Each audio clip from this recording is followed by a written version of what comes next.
En el último encuentro hablábamos sobre el comienzo de lo que se va a llamar la Edad de Oro de los judíos en España. Explicábamos que dicho fenómeno comenzó en la época del califato de Abderrahmán III, cuando un personaje judío muy importante se llamaba Hasdai ibn Sheprut. Decíamos que esto comenzó a mediados del siglo X, cuando también había diversos contactos a través de gente que llegó al califato, incluso con el centro judío que estaba en la ciudad de Bagdad, capital entonces del imperio del califato abásida. Continuando todavía con la política de Hasdai ibn Sheprut y diciendo que trabajaban junto con él individuos como ser Dunash ben Lavrat, que había estudiado gramática, Menachem ben Saruk, que también se dedicaba a gramática, Moshe ben Hanoch, que empieza a desarrollar las grandes academias talmúdicas en el califato de Córdoba. Y estamos acá hablando de lo que se llama netamente una época de esplendor. Ahora, con respecto a Hasdai ibn Sheprut, al que hemos definido casi como ministro de Relaciones Exteriores y casi como un ministro de Cultura y Educación, se dio un evento muy interesante y es el contacto que Hasdai ibn Sheprut, según algunas fuentes, tuvo con Yosef, el último rey del reino de los llamados Casares o Kuzarim en hebreo.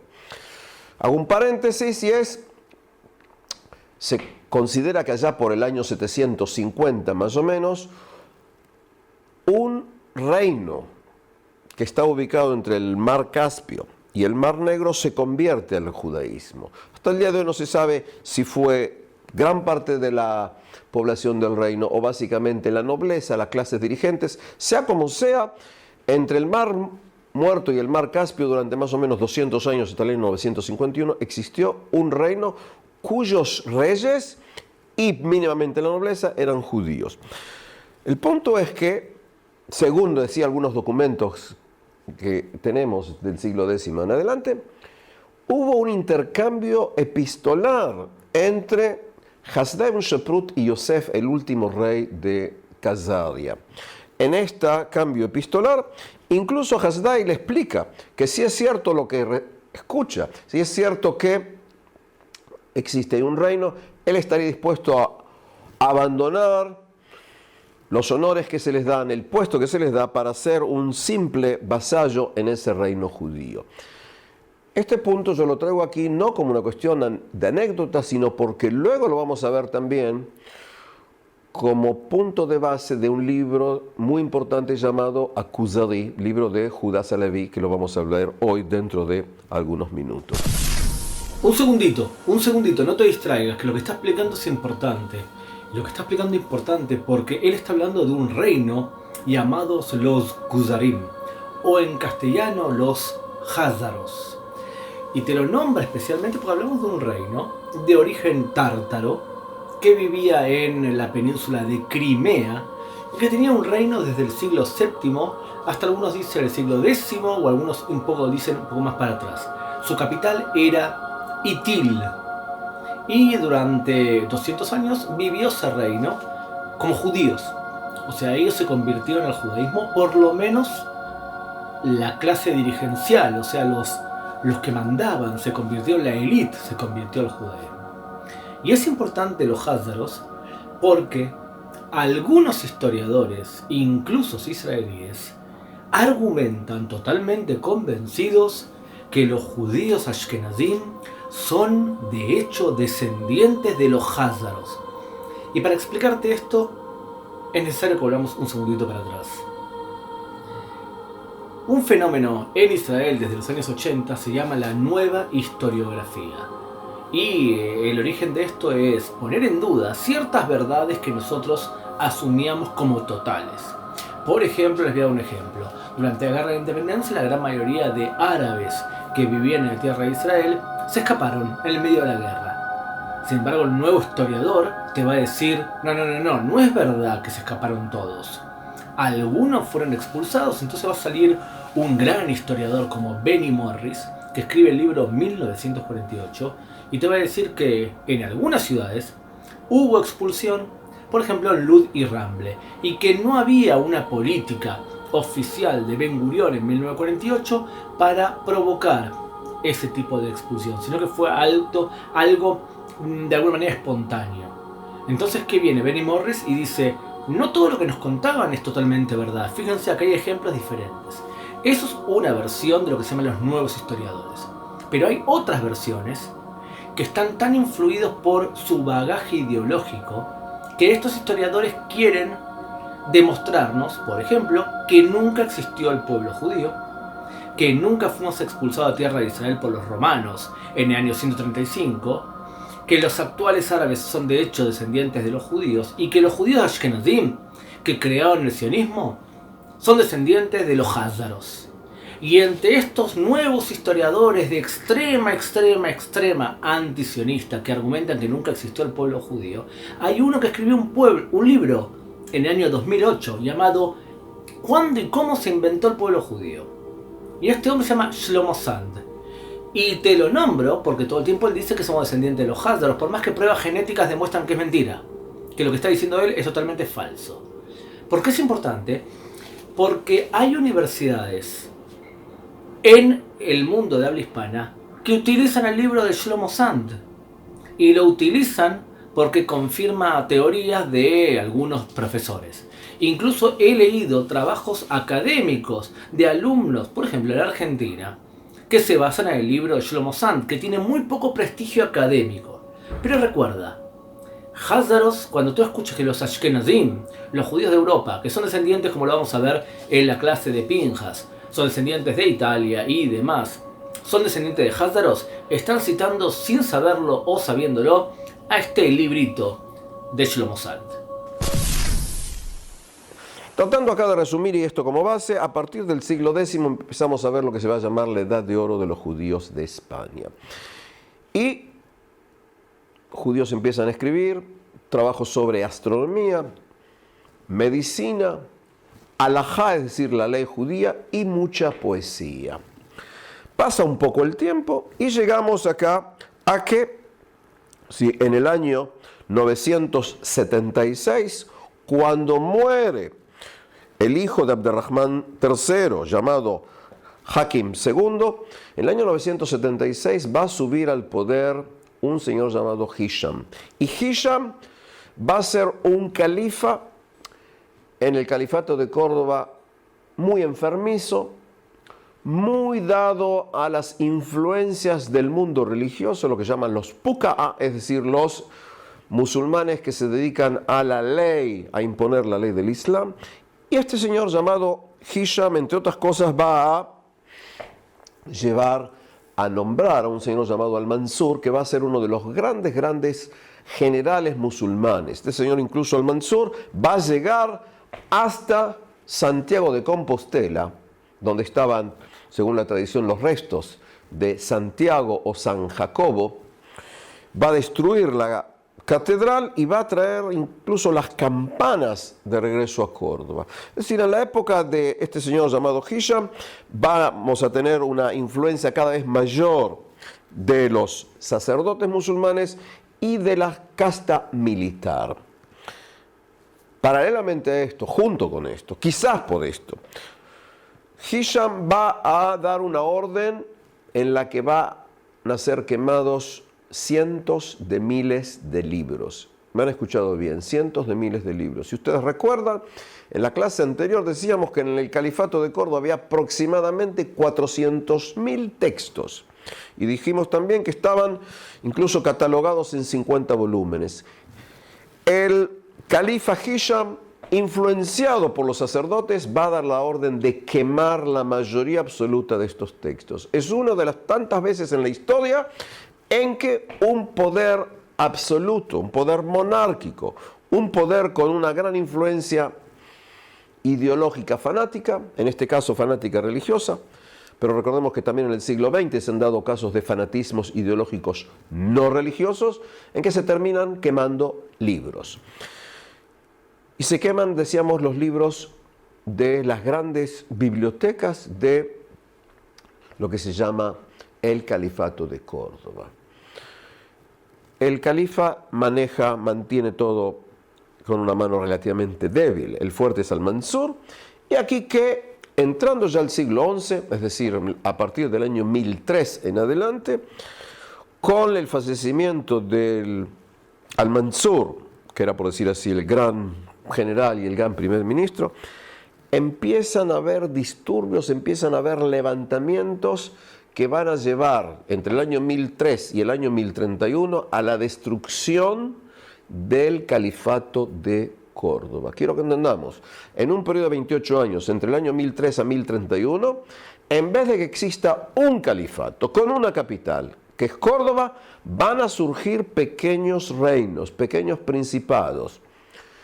Y vamos a llegar al número extremo que van a ser 38 pequeños estados. Es decir, recordemos, hemos visto fenómenos similares en el siglo XX, incluso en Europa, cuando desapareció la Unión Soviética. Hemos visto cuando desapareció, por decir así, la antigua Yugoslavia. Es decir, que un ente político existente se destruye por un proceso interno. Para que entendamos, tenemos que ver lo siguiente. Esto se va a llamar, estos 28 años se van a llamar el periodo de las taifas. Taifa es una palabra en español que viene de la palabra en árabe y es los pequeños estados. ¿Qué ocurrió aquí? En la península ibérica, en lo que se llamaba el califato de los omeyas, teníamos por un mosaico compuesto por 7 elementos étnico-religiosos distintos. Sí, dije 7 elementos étnico-religiosos. Primeramente había 5 elementos étnicos religiosos musulmanes. El poder lo detentaban los llamados los árabes puros. ¿Quién eran árabes puros? Árabes puros era todo hombre que en función de la línea paterna descendía de aquellos hombres que salieron de la península arábiga cuando el Islam empezó a expandirse, independientemente de quién fuera la madre. Es decir, un individuo podía ser, por decir así, de tez negra, podía ser rubio, si vamos a llevarlo a la exageración, podía ser verde, amarillo o violeta. Lo importante no era sus características físicas, sino quién era su padre, su abuelo, su bisabuelo. Y dentro del mundo omeya, los puestos básicos a nivel político y a poder militar estaban en manos de los llamados árabes puros. Además de este grupo, que era un grupo importante, existían los llamados los hijos de Damasco. Los hijos de Damasco era la denominación que se le daba a aquellos musulmanes cuyos orígenes estaban en el área de lo que hoy sería aproximadamente Israel, Jordania, Siria y Líbano. Es decir, sabían que sus antepasados venían de dichas zonas. El tercer elemento eran los bereberes. Bereberes, estamos hablando de la población básicamente del norte de África, sobre todo en la zona del Atlas. Es decir, bereberes eran aquellos individuos que venían de ahí. Hemos incluso hablado de uno de ellos muy importante, llamado Tarek ibn Ziyad, aquel individuo que en el año 711 empieza la conquista de la península. Entonces decíamos, árabes puros, gente de Damasco y gente bereberes. Además de estos tres, teníamos musulmanes de origen ibérico. Estamos hablando de aquellos individuos que cuando llega el Islam se convierten al Islam, pero eran individuos, por decir así, autóctonos del lugar.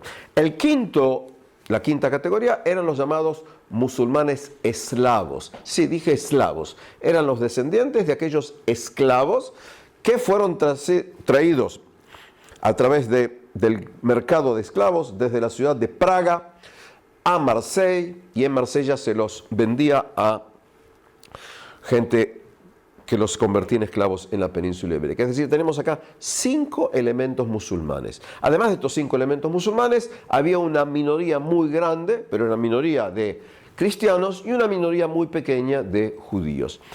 Este mosaico, que tenía 7 elementos distintos a nivel étnico-religioso, bullía constantemente en choques. Y aquí que, decíamos a partir del año 1003 en adelante, esto va a desaparecer y en su lugar van a surgir incluso, llegando a haber 38 pequeños reinos. Por ejemplo, el reino de Zaragoza, el reino de Valencia, el reino de Granada, el principado de Badajoz, es decir, vamos a ver el reino de Toledo, Sevilla, Córdoba, Ronda. Cada uno de estos lugares va a tener un pequeño reino y estos reinos van a empezar a luchar uno contra otros. Recuerden lo siguiente, cuando ellos se van luchando, luchan bereberes contra musulmanes de origen ibérico contra musulmanes de origen árabe puro. Las luchas estas van a llevar a una total, constante proceso de debilitamiento. Y he aquí que en el año 1031, una reunión de una convención de sacerdotes musulmanes va a determinar que en forma oficial desaparece el califato. Es decir, el califato surgió desde el año 929 con Abderrahman III hasta ser disuelto en forma oficial en el año 1031. Es decir, que duró, por decir así, 102 años. Ese es el califato de Córdoba. Fíjense lo siguiente, y si se fijan aquí en el mapa que tenemos de la península ibérica, he aquí que como hay luchas entre los musulmanes, desde el norte va a empezar lo que luego los cristianos van a llamar la Reconquista. Es decir, lo que se va a llamar la Reconquista. La Reconquista es un concepto netamente cristiano español o español cristiano. Cuando hablamos de la Reconquista vamos a hablar de las luchas que tienen los líderes cristianos del norte, que paulatinamente van a ir conquistando lugares hasta la expulsión definitiva de los musulmanes, pero recién en 1492. De todos modos, fíjense, 1031 se disuelve en forma oficial el califato y pocos años después, el 6 de mayo de 1085, es decir, pasando un poquito más de 50 años, la ciudad de Toledo se va a rendir ante las tropas de un señor llamado Alfonso VI de Castilla. Es decir, fíjense que Toledo, que está netamente en el centro geográfico de la península ibérica, va a regresar al poder de los cristianos luego de más o menos 370 años de presencia musulmana en el lugar. 6 de mayo de 1085 se va a rendir. Pocos días después, el rey Alfonso va a entrar a la ciudad de Toledo. Este periodo es el periodo que se va a llamar, decíamos, Taifa, y luego va a ir, vamos a ver qué ocurre. Califato, califato, califato. Todo el tiempo habla Pinjas de califato. Un segundo, expliquemos lo que es. La palabra califa viene del árabe jalaf, o sea, en hebreo, leahlif, el que suplanta o el que reemplaza. Pregunta, ¿a quién reemplaza? Bueno, reemplaza a Mahoma. Mahoma fue el primer líder del Islam, vivió entre el año 570 y el año 632, y cuando él murió fue reemplazado por califas. El primer califa se llamó Abu Bakr, el segundo se llamó Omar, el que conquistó Jerusalén, y así sucesivamente. Ahora bien, luego de la muerte del cuarto califa, llamado Ali ben Abu Taleb, dejaron de ser individuos los califas y pasaron a ser dinastías. O sea, dinastía significa una familia toma el poder y le pasa el poder al hijo, y al nieto, y al bisnieto, y así sucesivamente, y eso es una dinastía. La primera dinastía que nosotros conocemos se llama la dinastía Omeya. La dinastía Omeya, más o menos del año 661 hasta el año 750, gobernaba desde Damasco. Esta dinastía era la más fuerte en ese momento, la dinastía Omeya, pero fue reemplazada por una dinastía más fuerte, que fue la dinastía Abásida, y ellos gobernaban desde Irak. Vuelvo a repetir, Omeyas desde Damasco, Abásidas desde Irak. Son dos familias diferentes. Ahora bien, cuando los Abásidas le ganan, derrotan, toman el poder de los Omeyas, no matan a todos, sino uno de los hijos de los Omeyas se escapa y primero va a Marruecos y luego se va a España. Y luego de un tiempo empieza siendo un emirato Omeya en España, y eso se transforma en el Califato de Córdoba. Es por eso que Pinjas todo el tiempo dice Califato de Córdoba. ¿Cuál es la lógica de un califato? Es un solo rey que es el líder político y religioso de todos los que viven en el califato. Antes del desmembramiento de esto, y luego también vamos a ver que había zonas bajo el Islam muy importantes. Por ejemplo, Toledo. La ciudad de Toledo, durante varios siglos, estando bajo el Islam, tenía también presencia judía. Y tenía una presencia judía interesante. No solamente eso, sino que en la ciudad de Toledo teníamos el centro caraíta más importante bajo el periodo del Islam. Es decir, tenías acá presencia. ¿Sí? Había, por ejemplo, judíos como Ibn Shoshan, como Ibn Nahamías, es decir, presencias muy importantes de lo que llamaríamos el judaísmo toledano antes de que Toledo pase a ser una ciudad cristiana, es decir, siendo netamente musulmana. No solamente eso, luego vamos a hablar un poco de Zaragoza, vamos a hablar de diversos lugares. Lo que quiero que entendamos es que la presencia judía en las zonas musulmanas va más allá de Córdoba. Vamos a hablar de Lucena, vamos a hablar de Granada, y eso es lo que vamos a ir haciendo ahora. Ahora, desde el momento que surgen decenas de entidades políticas musulmanas independientes, vamos a ver que diversos príncipes o diversos reyes, o si digamos de otra manera pequeños reyesuelos, van a querer que su reino tenga cada vez más lujos, sea cada vez más desarrollado. Y eso va a llevar a que zonas que hasta ahora eran relativamente marginales van a tener una gran importancia, porque yo, siendo el rey de tal lugar, quiero que este lugar sea más y más desarrollado. Uno de los ejemplo que quiero dar es el ejemplo del reino berebere de Granada. Es decir, porque vamos a encontrar reinos que son reinos manejados por árabes puros, por gente de Damasco, por íberos, por eslavos. El ejemplo que voy a dar es el ejemplo de Granada, que Granada va a estar durante varias décadas bajo gobierno de una dinastía berebere. Y aquí que vamos a tener dos individuos, un padre e hijo. Uno va a ser el rey Habus y luego de su muerte va a venir su hijo llamado Badis. He aquí que estos que son reyes bereberes, en la organización de su reino van a preferir nombrar a un judío y no a un musulmán que quizás quiera derrocarlos. Es decir, vamos a ver un fenómeno y ese fenómeno es este. En los pequeños reinos, en los pequeños principados que vamos a ver a partir de 1031 en adelante, vamos a ver surgir personajes de origen judío que van a tener puestos muy importantes a nivel político, a nivel económico e incluso, en un caso específico, a nivel militar. ¿Por qué digo justamente el asunto del judío? Porque si el que está reinando es un musulmán, él puede considerar que si tiene un judío bajo su poder, este individuo básicamente puede ser sacado e incluso puede ser matado. Distinto va a ser si va a tener un musulmán que quizás quiera detentar el poder. Por supuesto que no va a nombrar casi nunca a un cristiano. Y vamos a hablar acá de un caso muy especial y es, decíamos, el caso de Granada. En Granada, Habus, el rey Habus y luego el rey Badis, su hijo, van a nombrar a un señor llamado Shmuel ibn Nagrela. Samuel, hijo de Nagrela. Este señor nació aproximadamente en el año 990 y tantos, digamos 993, 995.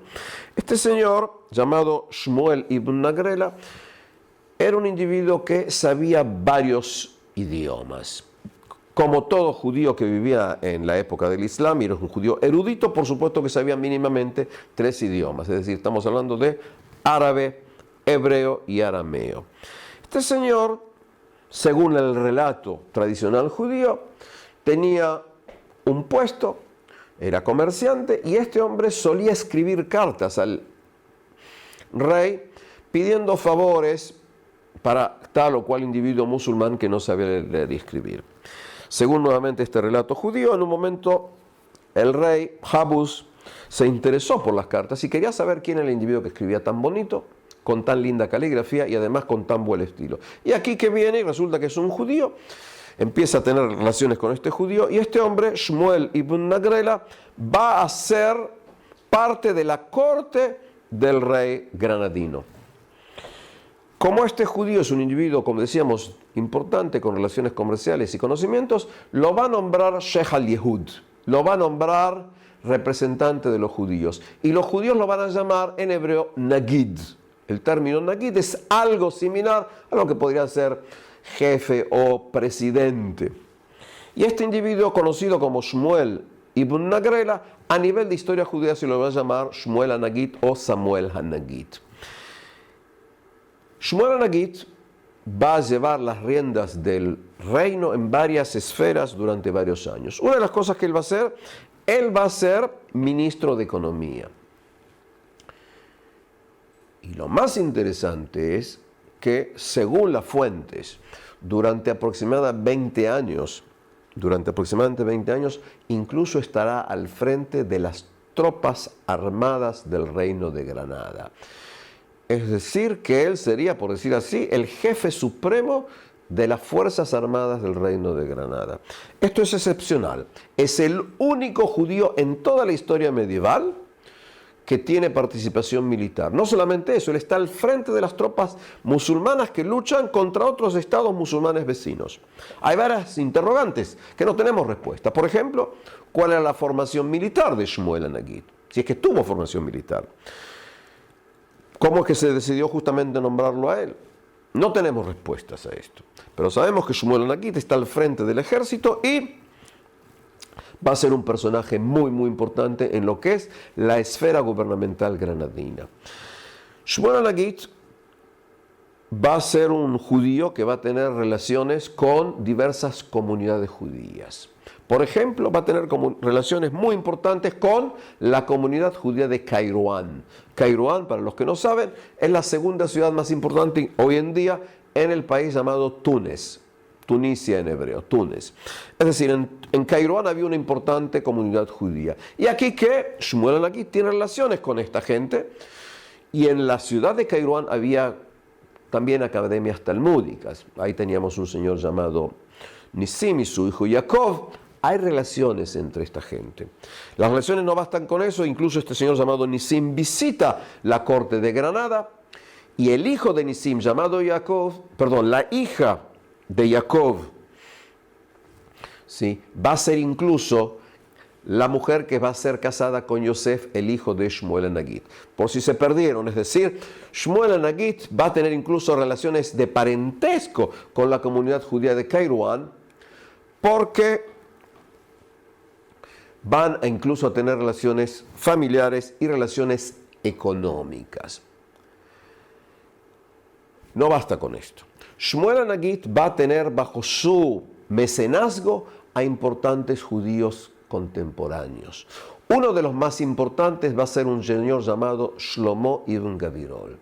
Shlomo ibn Gavirol, que nació aproximadamente por el año 1020 y tantos, nació en Málaga. Tal es así que hoy en día, si van a visitar Málaga, van a ver ahí una estatua de Shlomo ibn Gavirol. Shlomo ibn Gavirol es un poeta judío. Y este individuo, Shlomo ibn Gavirol, del que luego voy a hablar, durante varios años va a estar bajo el mecenazgo de Shmuel Anagit. Es decir, hay acá contactos. Shmuel Anagit tiene relaciones comerciales y relaciones del mundo halágico con la comunidad de Kairouan. Va a tener bajo su poder, bajo su contribución a la comunidad de Kairouan. Shmuel Anagit va a tener contacto con Hai Gaon. Hai Gaon es el último gran Gaón de la yeshiva, de la Academia Talmúdica de Sura, que está en Bagdad. Es decir, si se van a fijar en los resúmenes, ahí estuvo en su momento Saadia Gaón. Ahora tenemos un señor. Es decir, este señor Shmuel Anagit tiene relaciones con grandes sabios de Kairouan e incluso de Bagdad. No solamente eso. Shmuel Anagit es un hombre que se dedica al mundo de la halajá, es decir, es un gran sabio judío que él da dictámenes en lo que es la ley judía.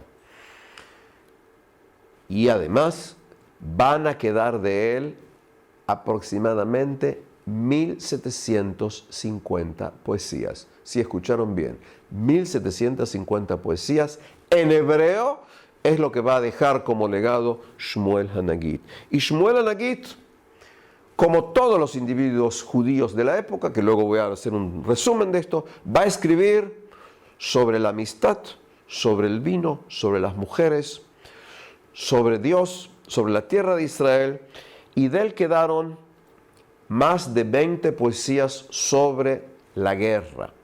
Cuando leemos las poesías de Shmuel Anagit sobre las batallas, podemos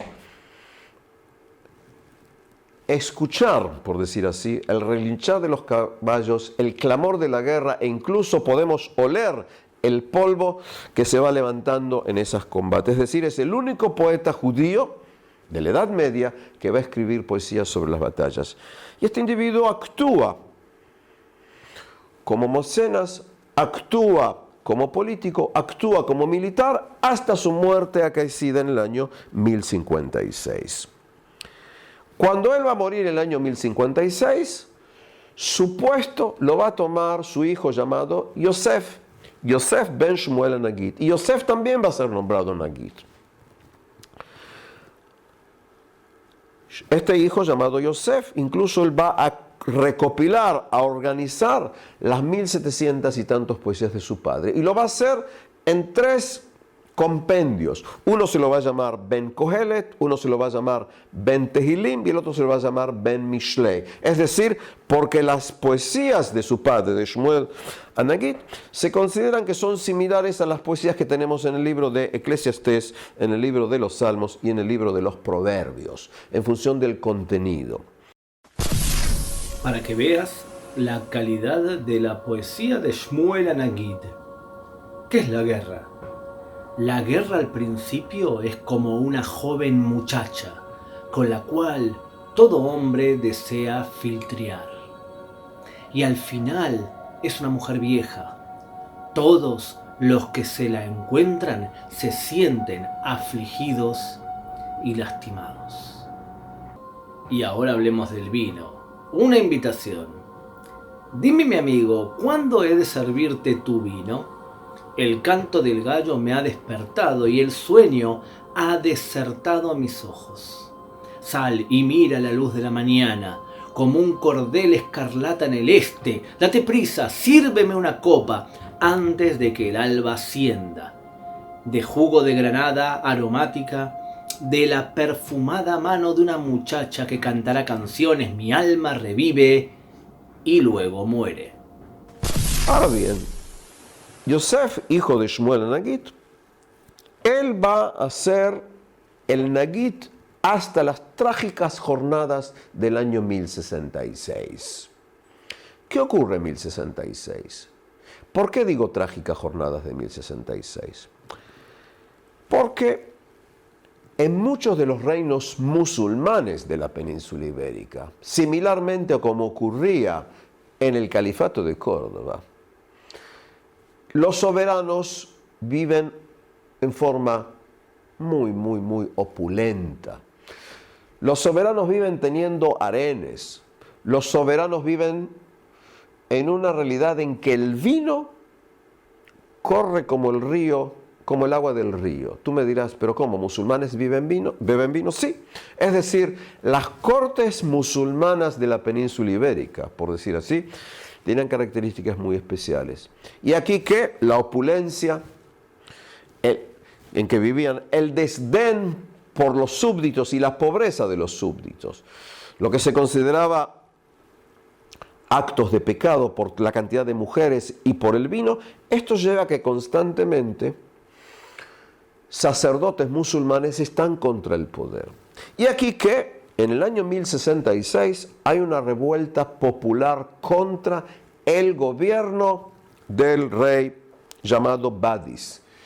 Y parte del lema de los sacerdotes musulmanes en la ciudad de Granada es Itbah al-Yahud, es decir, a masacrar judíos, echando la culpa de lo que está ocurriendo básicamente a este judío llamado Yosef, hijo de Shmuel HaNagid, y según las fuentes judías fueron masacrados en 1066 más de 4000 judíos por las masas musulmanes en Granada.